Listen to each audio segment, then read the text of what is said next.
Մենք հաճախ ենք լսում. ներդաշնակ եղիր ներքին մանուկիդ հետ։ Եթե դու ինքդ ես առաջինը քո ձեռքը բաց թողնում, ուրեմն մի զարմացիր, որ կյանքում քեզ անընդհատ դավաճանելու են։ Կլինի անձնական հարաբերություններում, ընկերական շրջապատում կամ գործնական փոխհարաբերություններում։ Այո, թվային հոգեբանության միջոցով դու կարող ես անդրադառնալ ու գտնել քո ներքին մանուկին։ Այն թաքնված է քո ծննդյան օրվա ծրագրում։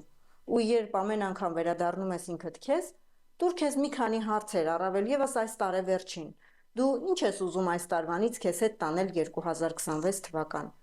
Ինչը կատարեցիր չցանկանալով և քո եսը դավաճանելով ամեն անգամ, որ պատրաստվում ես այլևս չկրկնել։ Գրի առ այս ամենը։ Կազմիր քո 2026-ի գլխավոր նպատակը, որովհետև եթե մարդը չի ունենում վերջին արդյունք, չի ունենում նպատակ, ուրեմն նրա գործողությունները քաոսային են լինում։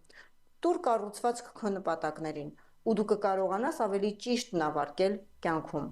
Իսկ եթե առավել մանրամասն ցանկանում ես, որպեսզի քո նպատակները ճիշտ ամիսների վրա բաշխվեն, այսինքն տարվա 12 ամիսների ընթացքում կազմես ճիշտ ճանապարհային քարտեզ 2026-ի համար, անհրաժեշտ է